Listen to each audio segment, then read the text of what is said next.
Hello student, today we are talking about the sentence. आज हम लोग क्या जानेंगे? हम लोग सेंटेंस यानी कि वाक्य के बारे में जानेंगे। जैसा कि सभी लोग जानते हैं कि वाक्य क्या होता है। जैसे इसके डिफिनेशन में बताया गया, sentence is a group of word that make a complete sense. मतलब क्या होता है? सेंटेंस जो होता है एक शब्दों का समूह होता है जिसका एक शब्द एक अर्थ होता है, एक अर्थ निकलता है। जैसे he is going to school, he is going to school, इसमें क्या है? इसमें अगर इसका अर्थ निकाला जाए तो ये हो जाता है कि वह स्कूल जा रहा है। लेकिन अगर ये रहे कि इन द मार्केट, बाज़ार में, तो बाज़ार में या इन द मार्केट का कोई अर्थ नहीं निकल रहा है, तो इसको हम क्या कहेंगे? इसको हम सेंटेंस नहीं कहेंगे, ठीक है, इसको हम फेज कहेंगे।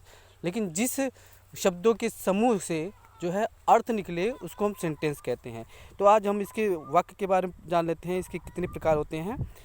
यहाँ पर जैसे बताया गया है सेंटेंस के कितने प्रकार होते हैं। There are 5 types of sentence, ठीक है। सेंटेंस के 5 तरह के सेंटेंस होते हैं। चलिए एक एक करके हम उनको जान लेते हैं कौन कौन से सेंटेंस होते हैं। Assertive sentence, interrogative sentence, imperative sentence, exclamatory sentence and optative sentence. यह 5 प्रकार के सेंटेंस होते हैं और इसी का अध्ययन आज हम लोग करेंगे, ठीक है। ये होते कैसे हैं और इनको पहचानेंगे कैसे, इन सभी चीज़ों के बारे में आज हम लोग जानेंगे। तो चलिए आगे बढ़ते हैं। पहला जो सेंटेंस है वो है असर्टिव सेंटेंस। सबसे पहले हम इसके डेफिनेशन के बारे में जानते हैं कि इसका डेफिनेशन क्या होता है, असर्टिव सेंटेंस क्या होता है। वैसे असर्टिव सेंटेंस का मतलब अगर जानना चाहे तो हिंदी में हम इसको कहते हैं साधारण वाक्य, ठीक है। अब ये असर्टिव सेंटेंस को हम डिक्लेरेटिव सेंटेंस भी कहते हैं, स्टेटमेंट सेंटेंस भी कहते हैं। तो असर्टिव सेंटेंस क्या होता है?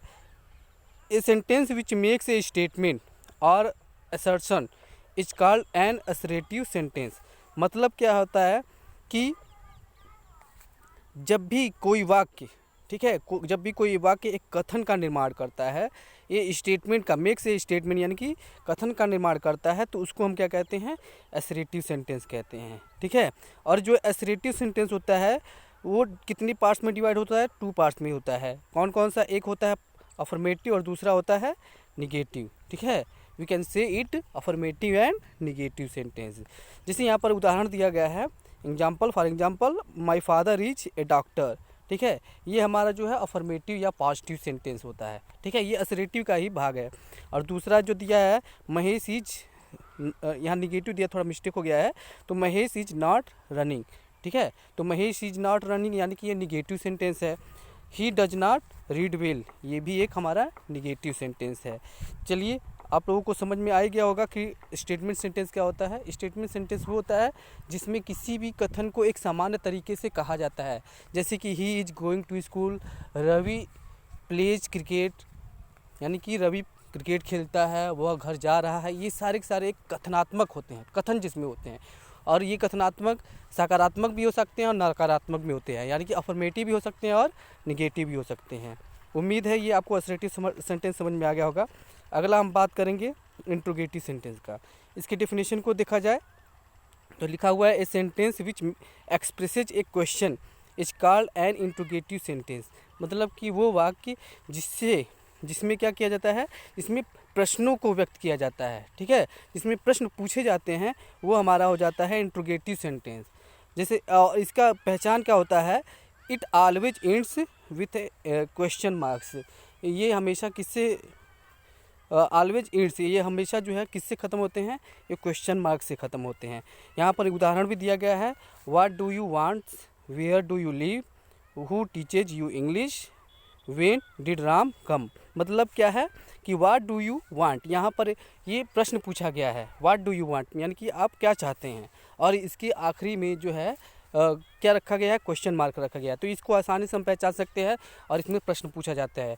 तो ये हो गया हमारा इंट्रोगेटिव सेंटेंस, इसको प्रश्नवाचक वाक्य भी कहते हैं। आगे हम बात करेंगे interrogative sentence, imperative sentence, sorry, तीसरा इंपरेटिव सेंटेंस है। तो इसके डेफिनेशन को सबसे पहले देखेंगे। A sentence which expresses a request, order, suggestion और command is called imperative sentence. मतलब क्या होता है कि जब भी किसी वाक्य में अनुरोध हो, आदेश हो, सुझाव हो या कमांड हो, ठीक है, तो उसको हम क्या कहते हैं, उसको हम इम्परेटिव सेंटेंस कहते हैं। और इसमें जो सब्जेक्ट होता है वो नहीं दिखाई देता है, ठीक है। Imperative here is subject you is not expressed, ठीक है। इसमें जो सब्जेक्ट यू होता है वो दिखाई नहीं देता है। जैसे यहाँ पर उदाहरण भी दिखाया गया है, look at the picture, open the door, stand up and drink this glass of milk. अब इसमें देखेंगे कहीं पर भी सब्जेक्ट नहीं दिखा दिया रहा है, लेकिन इसमें सब में सब्जेक्ट होता है और वो सब्जेक्ट होता है यू, और यू हमेशा जो है इसमें दिखाई नहीं देता है। लेकिन वहाँ पर हम सेकंड पर्सन को ही कमांड करते हैं, और जिसकी वजह से जब भी किसी को कमांड करेंगे या रिक्वेस्ट करेंगे या सजेशन देंगे तो हमारे सामने सेकंड पर्सन होगा, और उसी सेकंड पर्सन को हम यहाँ पर यू मानते हैं और यू ही हमारा यहाँ पर सब्जेक्ट रहता है। और इसके अंत में हम क्या लगाते हैं, फुल स्टॉप लगाते हैं, ठीक है। उम्मीद है इम्परेटिव सेंटेंस भी समझ में आ गया होगा। फिर आगे हम बात करते हैं फोर्थ वाला, एक्सक्लेमेटरी सेंटेंस। अब ये एक्सक्लेमेटरी सेंटेंस क्या होता है इसके बारे में जानते हैं। एक्सक्लेमेटरी सेंटेंस में दिया गया है, a sentence which expresses certain strong feeling of Joy, सारो, वंडर और anger is called N exclamatory sentence. अब इसमें क्या होता है, ये एक्सक्लेमेटरी सेंटेंस में जो हमारे आंतरिक अंदर की जो फीलिंग होती है, ठीक है, उसी फीलिंग को व्यक्त करने के लिए जो भी हम एक्सप्रेस करते हैं, फीलिंग एक्सप्रेस करते हैं, चाहे वो खुशी हो, दुख हो, आश्चर्य हो या गुस्सा हो, उन्हीं फीलिंग को जो है हम किस में रखते हैं, एक्सक्लेमेटरी सेंटेंस में रखते हैं। यानी कि किसी के शब्द, किसी वाक्य के माध्यम से हमने अपने भावना को व्यक्त किया तो वो हमारा क्या हो जाता है, वो हमारा एक्सक्लेमेटरी सेंटेंस होता है। जैसे what a beautiful picture is it, यानी कि कितना सुंदर पिक्चर है, ठीक है। Alas he is ruined, oh alas में दुखद होता है कि ही इज रूइंड, यानी कि वो मिट गया, बर्बाद हो गया, ठीक है। अब तो ये यहाँ पर हमारा कह सकते हैं कि जो सेंटेंस किसी भी फीलिंग को एक्सप्रेस करे, हम उस फीलिंग को जिस वाक्यों के माध्यम से एक्सप्रेस करें उसको हमें एक्सक्लेमेटरी सेंटेंस कहते हैं। और इसकी एक पहचान और होती है कि इस एक्सक्लेमेटरी सेंटेंस के शुरुआत में, जैसे अलाउस के बाद यहाँ पर साइन ऑफ एक्सक्लेमेशन लगा हुआ है, यानी कि विस्मय बोधक चिन्ह लगा हुआ है, या फिर वाक्य के अंत में विस्मय बोधक चिन्ह या एक्सक्लेमेटरी मार्क्स का प्रयोग हम अवश्य करते हैं, ठीक है। तो एक्सक्लेमेटरी सेंटेंस भी समझ में आ गया होगा। फिर हम आगे बात करते हैं ऑप्टेटिव सेंटेंस। अब ये ऑप्टेटिव सेंटेंस ये भी जो है आज के समय में हमको ऑप्टेटिव सेंटेंस बुक में नहीं मिलता है जल्दी, और इसे जो है हमेशा एक्सक्लेमेटरी सेंटेंस में रखा जाता है। लेकिन ये थोड़ा सा एक्सक्लेमेटरी से अलग है, भिन्न है। कैसे भिन्न है वो हम बात करेंगे यहाँ पर। जैसे a sentence which express a wish और prayer is called an optative sentence.